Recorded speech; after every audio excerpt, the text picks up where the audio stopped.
So as US and Israel joined hands together and decided that they want to end the terrorism in Nigeria, Bola Ahmed Tinubu went ahead of all the people petitioning the US government. Now, listen to what this man, some of the points this man is raising. Very intelligent point. Let me not just talk much. Listen to him. Reports have come out that President Tinubu has paid $9 million to US lobbies to explain his failure. After the bombing in Christmas, they are all very jittery. Tinubu, just yesterday, reports came out, $9 million to US lobbies to help him explain his problem. Let me start by making something very, very clear. This podcast is not an attack on American lobbies who are just doing their job. It is not an attack on consultants who are just taking care of their families. This is an indictment of a failed Nigerian political strategy, of a failed Tinubu strategy. And yes, it is also an indictment of the talkative Senate president, God's will Obot Akpabio, who is implicated here. Because when a government spends $9 million to explain itself abroad, a poor African country, it has already admitted that it has failed at home. Failed woefully. Ladies and gentlemen, this is your Film Show on YouTube. Today, we separate facts from opinions, policy failure from public relation panic. This is a scandal. It is a terrible scandal that Tinubu is now begging with $9 million to Washington, D.C. Issue 1.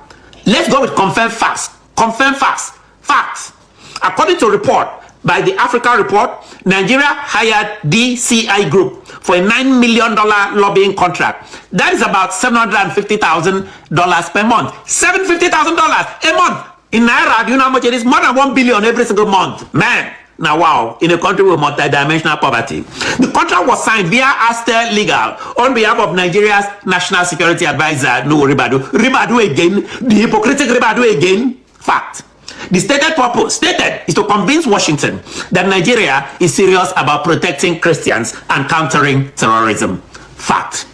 This is the largest known African lobbying contract in history, on record. These facts are not in dispute. They are not. Issue 2.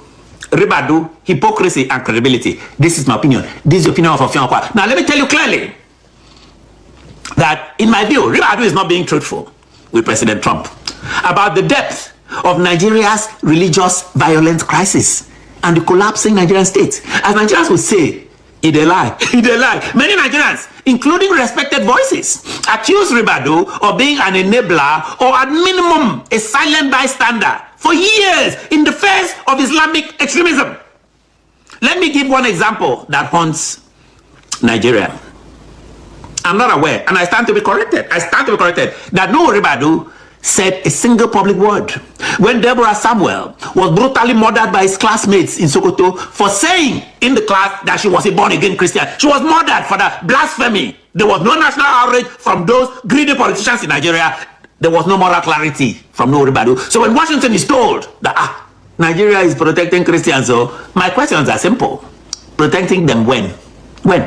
In 2026? Protecting them where? And who is speaking for the dead here? Ladies and gentlemen, this is not a PR problem. This is a credibility problem. The Nigerian state is very weak and very hypocritic. That is the issue here. Issue 3. The lobbies, I repeat, the lobbies are not the problem at all. Let me be fair. The lobbies are just innocent professionals doing their job. As a matter of fact, I know about some of them. Some of them are actually very good people. They are not criminals. They are not responsible for Nigeria's failures. So when Nuhu Ribadu take $9 million to go and beg them, that is Nuhu Ribadu's problem. As serious people though, I would request from the lobbies that they should do one thing first. They should listen to Christian victims in Benue. In Benue, in the Middle Belt. Listen to families in Plateau. Listen to survivors in Southern Kaduna. Listen to the 3 Catholic bishops that were murdered in cold blood by Islamic terrorists. No amount of talking points can erase lived trauma. This is not messaging.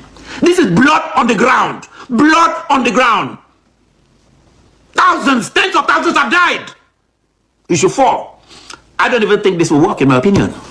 Now, this is my judgment and I own it. This lobbying effort will not work. Why? I'll give you a reason. The reasons.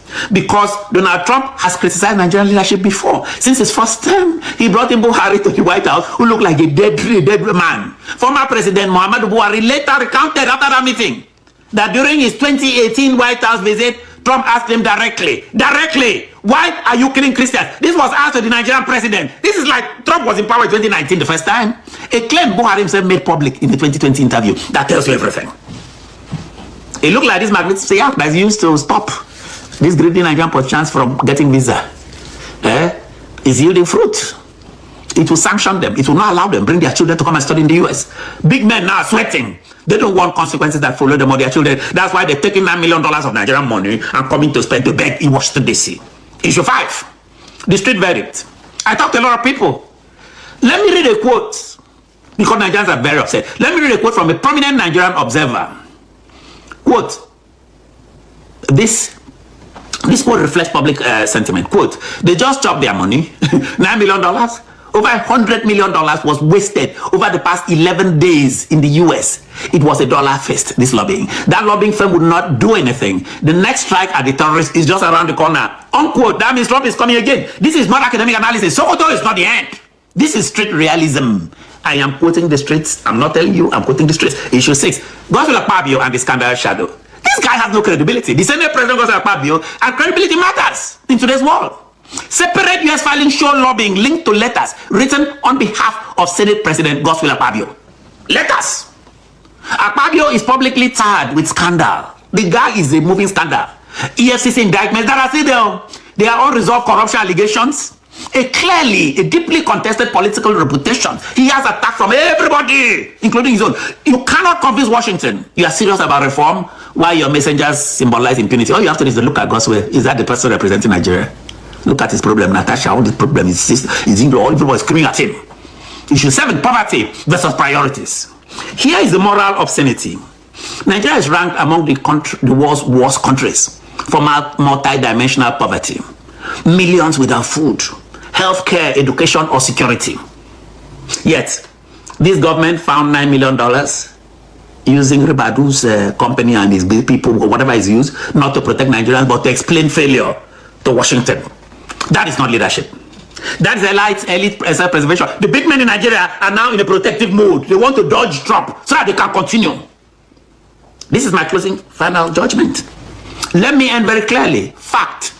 Nigeria hired US lobbyists for $9 million. Fact. The goal is to reshape US perception. To lie. In my opinion, no.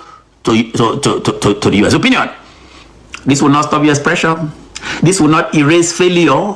Governance failure. This will not silence the dead. Because legitimacy is earned on the ground. You cannot purchase it on Care Street. Not on Care Street. This is the Official Question on YouTube. I am the voice of the voiceless. I am your independent voice documenting what power hopes will stay quiet. I am telling fearless truths. I am Offiong Akwa. Be good to yourselves. Be good to each other. Make we go.